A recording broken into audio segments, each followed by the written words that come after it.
Hi, I'm Andy, Northern Diver. I'm with my wife, the Northern Mermaid. We're going to the dive show today to see about how the experts go about planning a dive expedition. See you on the other side. Okay then, so I'm with Alan from DIVEWISE and TECHWISE in Malta, who we've been out with a couple of times now. And I'm just going to ask him, Alan, what are your 3 top tips for coming diving in Malta to dive for yourselves? If you can, firstly, get some knowledge before you come. Do some home study, get some manuals, do some video. YouTube's really good. Secondly, contact the dive centre as early as possible. Okay. Make sure you know your list of questions that you want to ask, like the facilities, the gases, boats, best time of year, whether it's wrecks, reefs, so on. The dive centre hopefully will also ask you about your group, you know, what level they are, what they require. Yeah, and if you don't get that sort of interaction going, I would question where you're going. Yeah. And lastly, go to the dive centre first. Before you make the trip with the group, if you can, get out yourself, see the centre, make sure what you see on the internet and what they say on the internet is actually true. Yeah. And you might be surprised that sometimes it's even better than that. Right. So come out and see us. So sort of try before you buy. Yeah, try, yeah.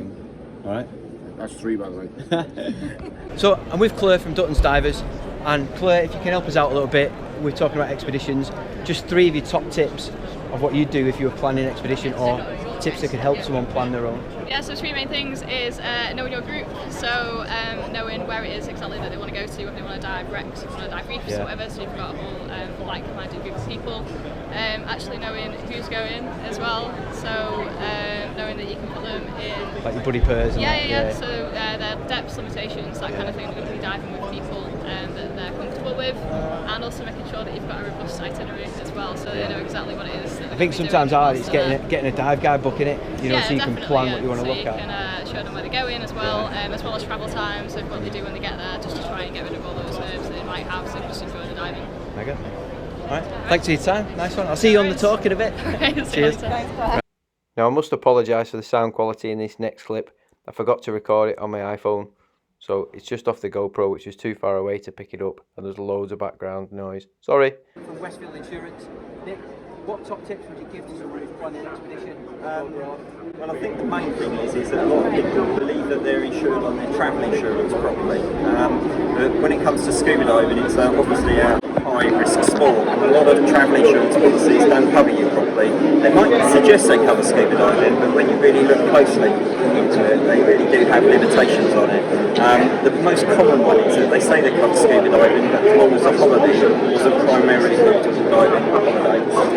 They're really relying on the guy who might jump off on the beach and do a quick try dive rather than us proper hard and fast divers, as it were. So naturally, these sort of shows, it's speaking to a lot of people and getting a lot of feedback back, and people are finding problems with their standard insurance. So really that top tip must be to check whether you're insured properly, because medical expenses abroad can be horrendous. And who we are, we're at Malta at Westfield. We've been looking after the diving world for 40 odd years, I suppose, and these are very much dedicated policies underwritten by Lloyd's of London that are catering for diving properly when it comes to things like sea rescue and ambulance and so on. So I hope it's helpful. Yeah, thanks for your time, Nick. Check it out. Nick. And I'll make no apologies for this, but Ali's hands are in the way at the microphone at the start, but it gets better. Enjoy. Hi, so I'm here with Monty Halls then, and Monty, if you were going to help a new or inexperienced diver, what would be your 3 top tips into organising a diving expedition? Okay, the first one's nice and easy. The first one is crack on. Just get on with it. I think we often look for solutions, don't we? And we look for people to help, and we look for funding, and we look at all that. And the first thing you got to do is decide you're going to do it, and just say, right, whatever happens, we are heading out there. And I think the decision to do it and set the thing in motion is, you know, General Patton said a good plan violently executed is better than a detailed plan delayed, and I agree with that. You know, I think the number one is just crack on, get on with it, because no one's going to do it for you. That's the important one, I think. So, second one is I'd say don't be over ambitious with your first project. I think every dive is a mini expedition, isn't it? You know, if you think the logistics, the planning, putting a team together, the safety, the travel, everything involved is a mini expedition. So don't start off by trying to dive the highest altitude lake on Earth beneath a glacier on Everest. You know, start off with something you really want to do, but it's kind of realistic. And frequently, I think the best thing to do is do it within Europe. You know, where you can literally chuck the kit in the back of a wagon. I love road trips. And you chuck the gear in the back of a wagon, and there's an incredible spot, Scandinavia, incredible spots up there that you can just get to with your mates in the back of the wagon. You live in rough, and you're a little compressor doing your own. So that's more of a spirit of adventure in that. Exactly. It feels like an expedition. It feels like an expedition. And the other thing is, that, you know, I'd say that there's a lot of expertise out there. People are really happy to help, and really happy to. A lot of brands, you know, you're getting what the brands expect you to do, and the big names expect you to do.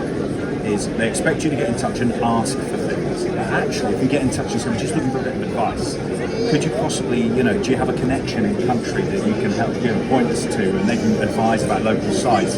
And often conversations like that lead to sponsorship. You know what I mean? You know, they lead to like people giving you gear or putting you up for free and things like that. Putting yourself out there. I really love it when people say, right, we're going to do this, we're going to crack on.